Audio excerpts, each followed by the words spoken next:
Most of what we saw were crimes of poverty. People who were stealing things like toothpaste, soap.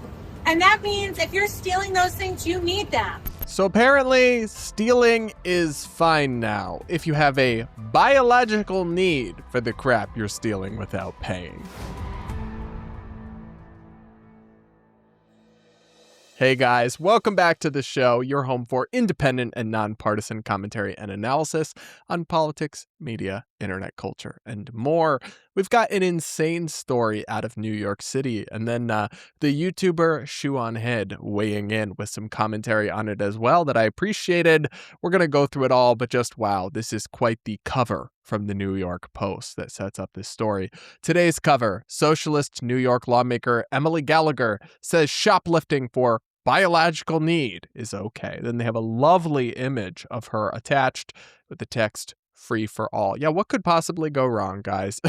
Just, take whatever you want from stores and we'll all just steal stuff constantly and everything will be locked up and stores will close and prices will rise to account for shrinkage and all of that. But no, it's just a biological need, guys. And you know what? It's going to sound like we're caricaturing this woman, but you're about to hear her for herself. Anyway, here's from the New York Post article. It's her steal of approval. A Brooklyn socialist lawmaker declared this week that shoplifters have a right to swipe items like soap and toothpaste from local stores without getting busted because of their biological need for the products. State Assemblywoman Emily Gallagher strongly suggested shoplifting should be legalized while joined at a news conference outside Manhattan Criminal Court on Thursday by other lefty politicians and criminal justice advocates with Court Watch New York City. The group claimed it monitored 360 arraignments over 4 days and found more than half were for misdemeanor offenses. So the funniest part about this is, and I'm about to show you the clip of this woman doing her big one and ranting about why she thinks shoplifting should be not punished. But the funniest thing about this is these are crazy lefties. They're mad at Zohran Mamdani, the ultra left-wing mayor of New York City, because under his watch, they're still prosecuting some shoplifters. I'm not joking, and they're mad about that. That's what they did their little big one in their little press conference to whine about. Anyway, let's watch the clip of her taking her brave stand and explaining this take. Most of what we saw were crimes of poverty. People who were stealing things like toothpaste. People who were stealing things like, soap. And that means if you're stealing those things, you need them.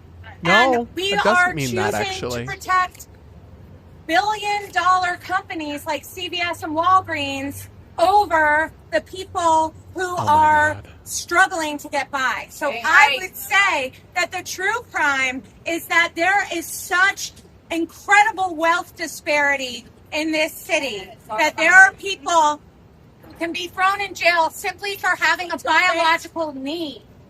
And so one of the things that I'm fighting for at the state level is to make sure we pass things like treatment, not jail, and that we hold the line on the incredible criminal justice reforms that we have done over the last 10 and 20 years that are constantly being threatened by right-wing media who are looking to fearmonger about people who are actually just in absolute dire straits. Wow. There is so much to unpack here. I hardly even know where to begin.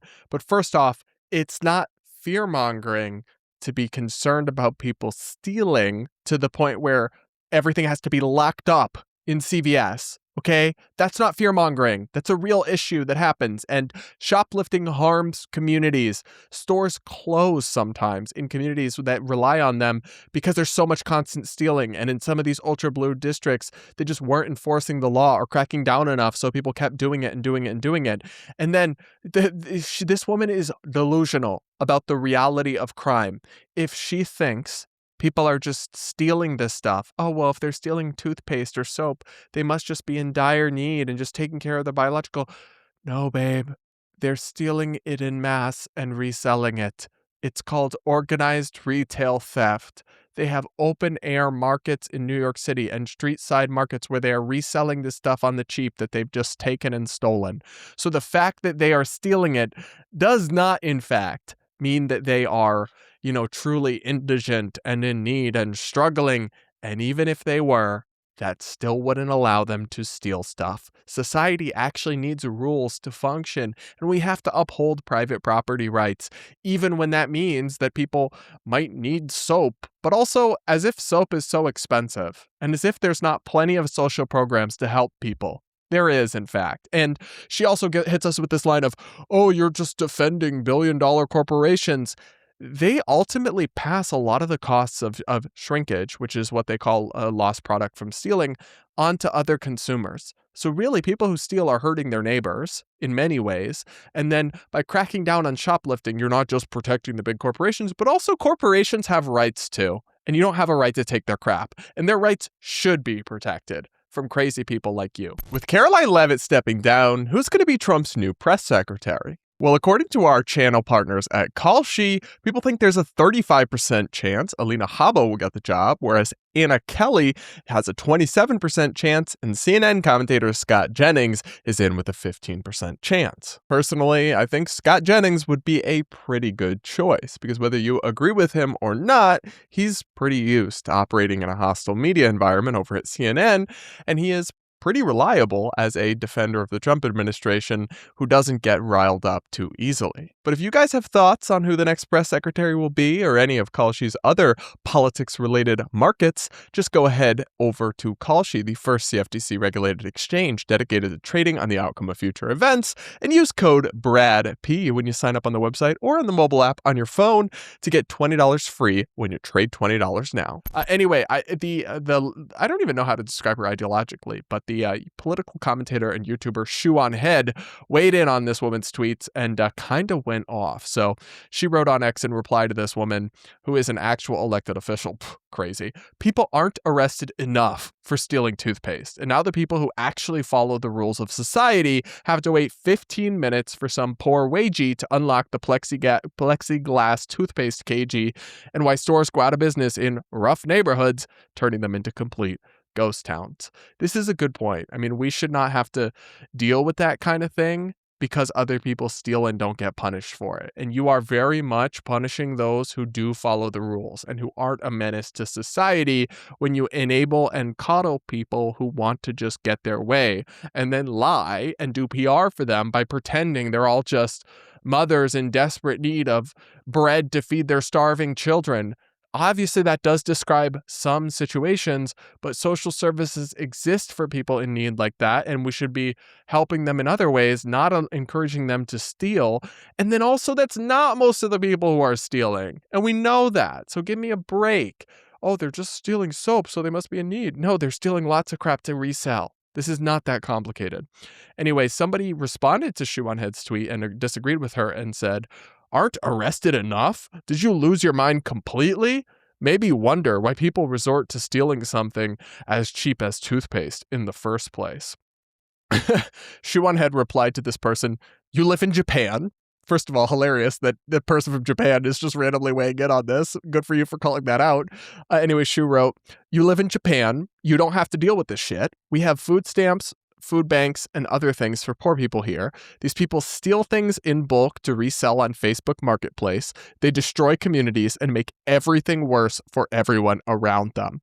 Yeah, I mean, this is just true. Like, you see people selling stolen stuff, particularly in these urban areas, all the time. Have you ever thought and wondered about why people would be stealing things in the first place? Yes, because you're so right. When people only ever steal out of true desperation and need. I mean, there's a level of just like naiveness to this whole genre of person. And it's hilarious. The politician at the beginning is like, we have to fight to protect our criminal justice reforms. Well, listen, I'm a supporter of some criminal justice reforms, but you have already discredited yourself, and I'm now deeply suspect of anything this woman has ever supported, because she has revealed herself to be a deeply unserious person with no understanding of basic realities of societal functioning or crime, and no judgment or common sense. So if her goal was to make criminal justice reform look good, this isn't it.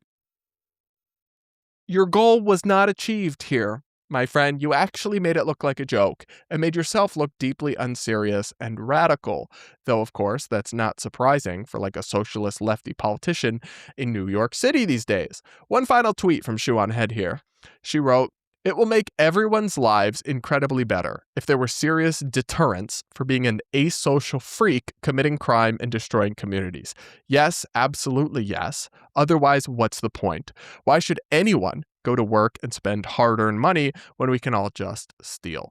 And I think this gets to a broader point that I do agree with Shoe on, which is you need to have trust in a society, and you need to have rules, and you need to have a rule of law and rules that bind everyone. Obviously, there are always going to be exceptions or a few people who get away with breaking the rules or doing things they're not supposed to do, but you can't have like widespread disregard for the rules, or people are going to build up resentment and they're going to stop following the rules as well. That's why there's this whole idea that even smaller crimes do need to be enforced, like broken windows policing and all of that. That it's like it might start with littering or just, vandalism of a small kind, but when there's a permissive environment, people push and push and push more, and then really bad stuff can happen. And then the people who do follow the rules start to feel like, well, why should I have to pay? Or why should I have to do this? And then before you know it, more and more people are just gaming the system. You see this this kind of thing with subway systems when they stop enforcing fares and people just start jumping turnstiles and everything. And then before you know it, I have literally been to cities where no one pays for the subway. They all just walk through. I think it was Seattle. I don't remember exactly where it was, but I went somewhere once where we took a train and literally just hordes of people all just brushed past and went through the emergency exit and no one paid the fare. And it's like, well, I sort of understand why I actually understand why some people in that context will not do that, even though they know that you should pay for the fare if you're traveling and you need to fund this system. It's like, well, if literally no one else is going to, why should I be the one sucker? And this is the problem with this permissive behavior. And then once again, the delusion is off the charts.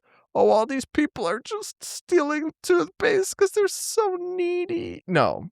We all know that. And also, when you look at the most commonly shoplifted items, it includes lots of like luxuries, like things that like electronics, makeup, all sorts of stuff that people do not in fact need. So the whole idea that just, oh, well, shoplifting is just people stealing bread for their starving children is not real. It is a hallucination of the woke mind as embodied by this lovely woman that we just heard rant.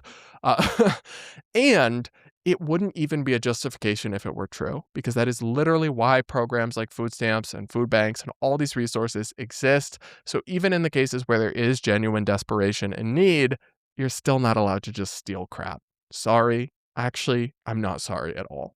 That's my take on this. And I do find these people to be just incredibly self-discrediting. It's like, tell me you are an unserious person without telling me. Tell me I should never trust anything you have to say about politics or policy ever again without telling me that. This kind of thing is a good litmus test in that regard. But that's just my take. You guys have to let me know what you think in the comments below. Make sure to subscribe if you aren't yet.